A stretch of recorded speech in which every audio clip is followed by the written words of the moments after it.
नमस्कार, आप देख रहे हैं हल्ला बोल। आपके साथ मैं हूं अंजना ओम कश्यप। दिल्ली चुनाव से पहले आम आदमी पार्टी ने जनता से वादा किया था कि वो साफ सुथरी स्वच्छ राजनीति की राह पर चलेंगे, दिल्ली के विकास के लिए दिन रात काम करेंगे।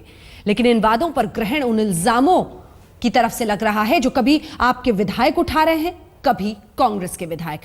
पुराने विधायक दुविधा इसलिए बढ़ती जा रही है क्योंकि अरविंद केजरीवाल ने मौन साध रखा है।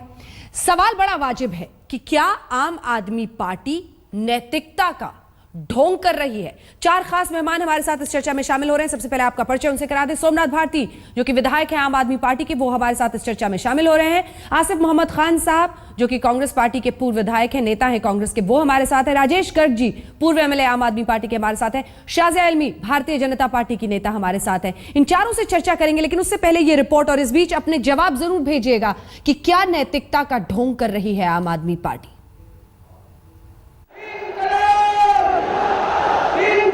10 फरवरी को दिल्ली की जनता ने दिया प्रचंड जनादेश और 14 फरवरी को ऐतिहासिक रामलीला मैदान के मंच से राजधानी को अपनी नई राजनीति के जरिए बनाने, बढ़ाने, सजाने और संवारने का वादा।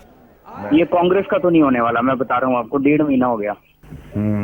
मैं प्लान करता हूँ जिसमें आज ये 6 लोग अगर अलग टूट के ये बीजेपी को जा रहे थे, बीजेपी में जा नहीं पाए क्योंकि इनमें 3 मुसलमान हैं। 3 मुस्लिम है, वो नहीं जाएंगे बीजेपी। इसलिए मैंने एहतियात के तौर पे सोचा था कि मुझे भी कुछ ना कुछ करना चाहिए। तो मेरे पास एक मोबाइल की रिकॉर्डिंग का मसला था। एक ऑप्शन, मैंने एक वॉच हायर की थी जिसमें वॉच में ये सिस्टम लगा हुआ था। लेकिन अभी सत्ता संभाले 1 महीने का वक्त भी नहीं बीता है कि देश में आदर्शवादिता और नैतिकता के सहारे सियासत करने का दावा करने वाली आम आदमी पार्टी विवादों और सवालों के दलदल में दिन ब दिन गहरी धंसती जा रही है। पहले जिक्र केजरीवाल की उन बातों, उन वादों का जिसने लोगों का भरोसा उन पर पक्का किया। तो मैं कहता ही हूँ कि इनको राजनीति करनी नहीं आती। इन्होंने दलाली करी अपनी जिंदगी में। राजनीति लाल बहादुर शास्त्री ने की थी और वही राजनीति हम लोग कर रहे हैं। इनको राजनीति करना हम लोग सिखाएंगे। हम लोग ना किसी से समर्थन लेंगे और ना किसी को समर्थन देंगे। 15 एमएलए को खरीदने की कोशिश करी भाई साहब। एक एमएलए को 20-20 करोड़ रुपए देके एक भी नहीं बिका। 49 दिन की सरकार के दौरान भ्रष्टाचारी घबराने लगे थे। मैं आज इतना आपको वादा करता हूं, 24 घंटे काम करेंगे हम लोग, हमारी पूरी टीम। अब बात दिल्ली के सियासत के इन 2 किरदारों की। राजेश गर्ग आम आदमी पार्टी के ही पूर्व विधायक हैं, तो आसिफ मोहम्मद कांग्रेस के पूर्व एमएलए। राजेश गर्ग और केजरीवाल की बातचीत की सीडी का स्टिंग जारी हो चुका है, तो आसिफ मोहम्मद आम आदमी पार्टी की सत्ता और सिंहासन के प्रति लालच पर एक नई स्टिंग जारी करने की बात कह रहे हैं। उन्होंने कहा कि 4 मुसलमान एमएलए हैं और 2 एमएलए और जोड़कर अगर आप स्प्लिट कर लेते हैं और 6 एमएलए आप हमारे पास लेकर आ जाते हैं तो आसिफ साहब हम आपको मंत्री बना देंगे। तो अब आप इसको 6 को अलग करवाने का ही शुरू करवाओ। मैं कि 6 लोग अलग करके अपनी पार्टी बना के और हमें इस बाहर से समर्थन कर दें। देश में स्वच्छ और साफ सुथरी सियासत लाने की बात कहने वाली आम आदमी पार्टी के सामने अब सवालों का अंबार खड़ा हो चुका है। क्यों आम आदमी पार्टी में अचानक विरोध के बहुतेरे स्वर इतने बुलंद होने लगे हैं? क्या केजरीवाल अपने वादों पर अमल नहीं कर रहे हैं? क्या केजरीवाल के सभी वादे महज दिखावा थे? क्या ईमानदारी की राह पर राजनीति को आदर्शवादिता और नैतिकता से सजाने की बातें खोखली थी? क्यों केजरीवाल खुद सामने आकर पार्टी के भीतर के विरोधाभास और तकरार पर जवाब नहीं दे रहे हैं? क्या आम आदमी पार्टी दिल्ली की जनता के जनादेश के साथ मजाक या खिलवाड़ कर रही है, या फिर आम आदमी पार्टी क्या नैतिकता का ढोंग कर रही है? यकीनन दिल्ली की राजनीति में तूफान की गति से अपनी जगह बनाने वाली आम आदमी पार्टी में भूचाल मचा हुआ है। लेकिन अगर जनादेश का सही सार्थक सम्मान करना है तो फिर पार्टी को इन सुलगते सवालों का जवाब देना ही होगा। दिल्ली से अमित चौधरी के साथ आज तक ब्यूरो।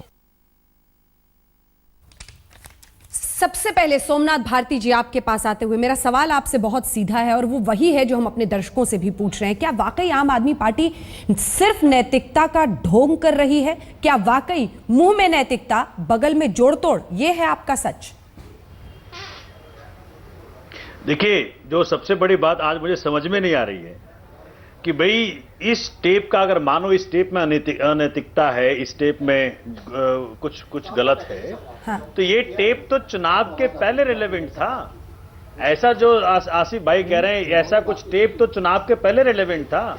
तो आज आप इसका रेलेवेंस ही नहीं है। अरे भारती साहब, आप ये कह रहे हैं कि नैतिकता काउंटर क्वेश्चन है सर, काउंटर क्वेश्चन है कि नैतिकता आपके लिए टाइम बेस्ड रेलेवेंस रखता है। दिल्ली की जनता को महान धोखा दिया सर, नैतिकता आपके लिए टाइम बाउंड रेलेवेंस रखता है। मैं बता रहा हूं, मैं बता तो रहा हूं। नहीं, दिल्ली की जनता को दोनों ने वहां धोखा दिया। अगर इस तरह की कोई भी बात इन टेपों में होती तो, लेकिन आप इसको इस तरह से समझें। ये टेप लेकर के राजेश जी गए हैं केजरीवाल साहब के पास कि भाई ये टेप में ऐसी बात है, आप मुझे टिकट दे रहे हो कि नहीं दे रहे हो। अरविंद भाई ने कहा कि टेप में जो कुछ भी है जाके जनता को दिखा दो। अगर इसमें नैतिकता थी, अनैतिकता थी, तो अरविंद भाई ऐसा क्यों कहते? अगर इस टेप के अंदर कुछ ऐसी बात होती जो गैर संवैधानिक था तो क्यों बात कहते? और ऐसा आदमी जिसको सत्ता का लालच हो, वो तो इस टेप के बदले उनको टिकट दे दिया होता। लेकिन ऐसा नहीं हुआ। मुझे दिखाई ऐसी कोई और पार्टी जिसमें ऐसा कोई नेता हो जो इस तरह की हिम्मत रखता हो।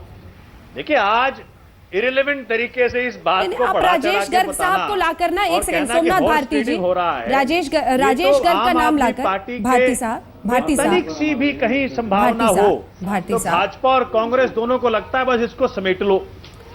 भारती साहब, राजेश गर्ग का नाम लाकर आप सवाल को मोड़ रहे हैं। कहीं न कहीं हमारी गलतियों, आप सवाल को मोड़ रहे हैं राजेश गर्ग का नाम लाकर। राजेश गर्ग की क्या लालच थी, उस पर हम लौटेंगे, उस पर हम राजेश गर्ग से चर्चा करेंगे। आपसे सवाल मेरा सिर्फ इतना है, हम तो कह रहे हैं अगर नैतिकता होती तो हम वहीं रुक जाते ना। तो फिर वो क्यों कह रहे थे अरविंद केजरीवाल जी की आप इस पे काम शुरू कराओ?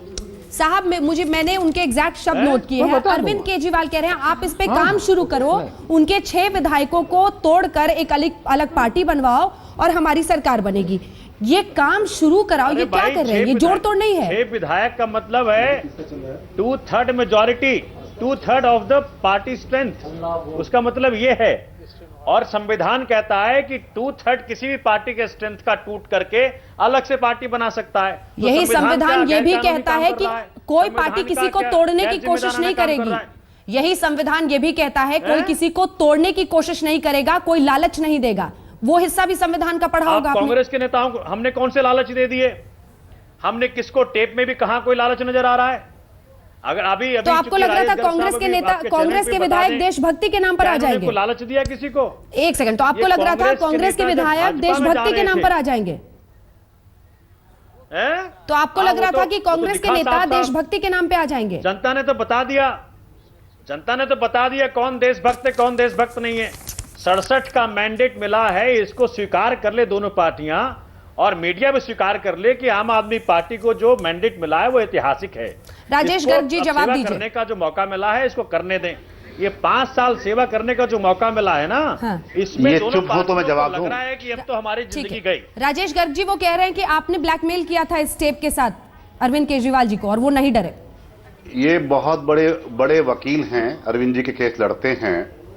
मैं इनको तुरंत लीगल नोटिस भेज दूंगा आज शाम तक, उसका ये जवाब दे दें।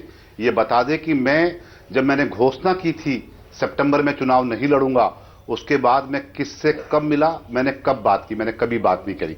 नंबर 1। नंबर 2, मुझे बड़ा दुख हो रहा है। मैं समझता था कि किसको भेजा, क्या आपने पूरे दौरान किसको भेजा? आपने ये नहीं कहा कि जी सरकार हमें विधानसभा डिसॉल्व नहीं करना चाहिए, विधानसभा डिसॉल्व। आप एक सिंगल एमएलए थे पूरे दौरान जो कह रहे थे कि आम आदमी पार्टी सरकार बना लेनी चाहिए। याद है कि नहीं याद है? भूल तो नहीं रहे भाई? आप बात सुन लीजिए, आप पहले बात सुन लीजिए, कह रही है कि आप पहले बात सुन लीजिए। आप एक ऐसे विधायक थे सोमनाथ भारती भाई में से जो कह रहे थे बार बार भैया नहीं, या तो आप बात सुन लीजिए, या तो आप बात सुन लीजिए, हमको सरकार बना लेनी चाहिए। ये तो आप कह रहे थे, आज आप उल्टी मेरी बात पार्टी ने क्यों मानी? आप क्यों नहीं बात सुन रहे? क्या सुने? आप क्यों नहीं बात सुन रहे? आप पहले बात सुन लीजिए। बोलना मुझे भी आता है, लेकिन सभ्य तरीके से बात सुन लीजिए।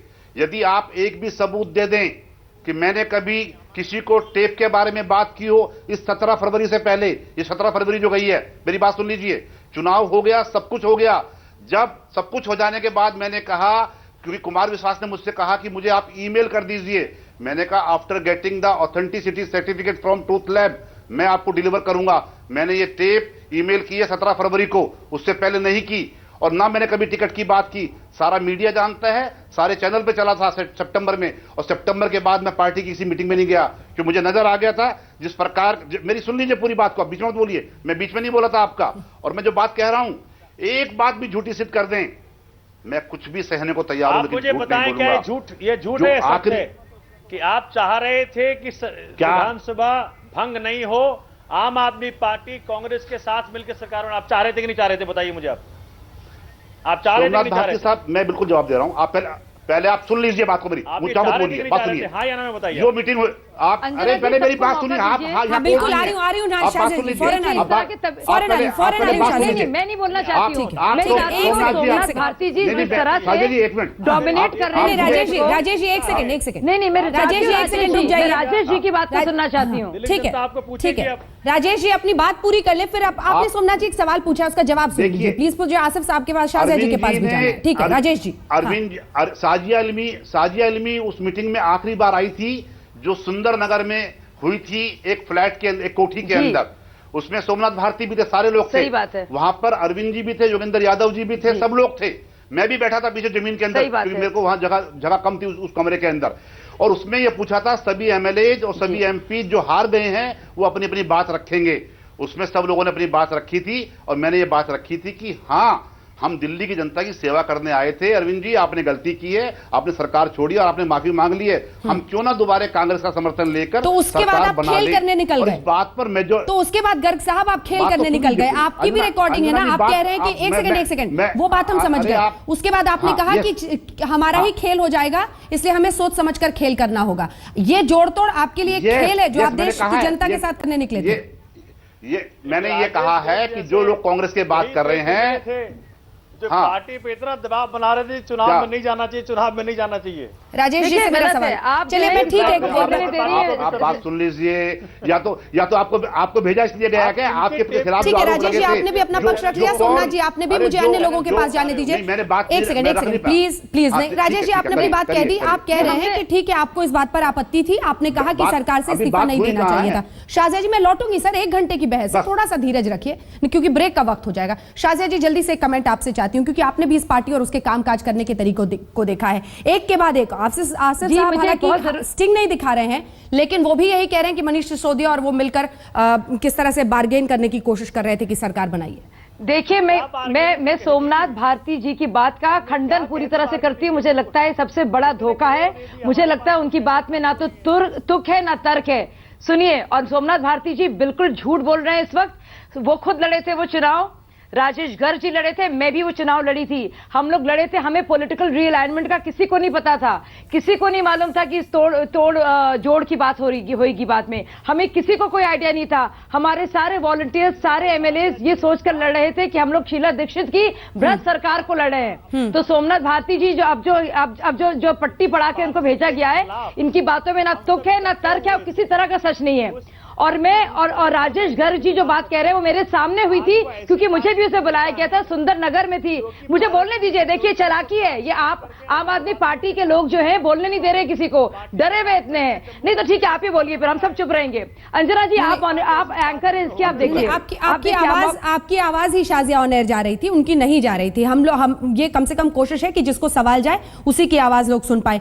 आसिफ साहब, क्योंकि बीते दिन आम आदमी पार्टी के आशीष खेतान जी ने यह कह दिया है कि ये सिर्फ पॉलिटिकल रीअलाइनमेंट था जब राजेश गर्ग जी की बातचीत सामने आई है, क्या वाकई कोई लालच दे रहे थे और क्या आप स्टिंग को सामने लाएंगे या खुद डरे हुए हैं किसी वजह से? देखिए अंजना जी, मैं एक बात कहना चाहता हूं कि मैंने पिछले जुलाई अगस्त में भी ये बात कही थी तमाम चैनलों पर। जी आपने आज तक के स्टूडियो में कही थी। जी ने एक बार हाँ कही थी, और मैंने 2 बार संजय सिंह जी ने बुलाकर हमारे साथ मीटिंग करी। मैं एक बात कह रहा हूं, आप भी समझती हैं कि दोनों बड़े इंपॉर्टेंट आम आदमी पार्टी के लीडर हैं और दोनों आम आदमी पार्टी के हाई कमांड हैं। अगर रीअलाइनमेंट की बात हो रही थी तो मैं तो एक एमएलए था, मेरे साथ बंद कमरे में नोएडा में उन पत्रकार महोदय के कमरे में क्यों रीअलाइनमेंट हो रहा था? अगर आम आदमी पार्टी के हाईकमांड के दो लोग अगर कोई बात रीअलाइनमेंट की बात करना चाहते थे तो वो कांग्रेस के हाईकमांड के लोगों से उन्हें रीअलाइनमेंट करना चाहिए था। अगर मेरे साथ बंद कमरे में आज संजय सिंह जी ने माना भी डरे हुए क्यों हैं? आप डरे हुए क्यों हैं साहब? स्टिंग क्यों नहीं दिखाते? क्यों विश्वास करें हम आपकी बात? नेशनल चैनल पे आपकी बात पर ये क्यों बात कह रहा विश्वास हूँ करें? कि दावे के साथ कह रहा हूँ और मेरी जिम्मेदारी है कि मैं उस स्टिंग को के लोग इनके पास आकर के मैं उस स्टिंग को जनता के बीच में लेकर आऊं और मैं लेकर आऊंगा। आप इंतजार कीजिए, चंद घंटों का इंतजार कीजिए, उसको मैं साथ करने जा रहा हूं। क्यों इंतजार करें? क्यों इंतजार करें? आप आज तक पर बैठे हुए हैं और अगर वाकई आपको कोई डर नहीं है और वाकई आप पारदर्शिता के लिए इतने दिन बाद ही सही जागे हैं तो लाइए आज तक पर दिखाइए। सभी खास मेहमान हमारे साथ बने हुए हैं, लेकिन जो सवाल हम आपसे पूछ रहे हैं, हल्ला बोल आपका भी मंच है, क्या आम आदमी पार्टी नैतिकता का ढोंग कर रही है? क्योंकि एक के बाद एक आ रहे स्टिंग ऑपरेशंस इस तरह की बात की ओर इशारा कर रहे हैं। 80 स्पेस Y 80 स्पेस N अगर ना भेज दीजिए 52424 पर। एक ब्रेक के लिए हम रुक रहे हैं, लेकिन ब्रेक पर जाने से पहले एक बार फिर से आसिफ साहब आपसे पूछ रही हूं, क्या आप आज तक पर इस स्टिंग को इस वक्त दिखाने के लिए तैयार हैं? नहीं, देखिए मैं एक बात बताऊं आपको अंजना जी, मैंने 5 महीने पहले भी जो आम आदमी पार्टी के पीएसी के मेंबर हैं और कोर कमेटी के मेंबर, फाउंडर मेंबर हैं लियास आजमी साहब, उनका स्टिंग मैंने आपके चैनल पे चला था मेरे ऑफिस में आके जब वो मुझे ऑफर कर रहे थे। इतने इंपॉर्टेंट आम आदमी पार्टी के एक सीनियर लीडर मेरे इसी जवाब नहीं दे रहे आप, जवाब नहीं दे रहे। लेकिन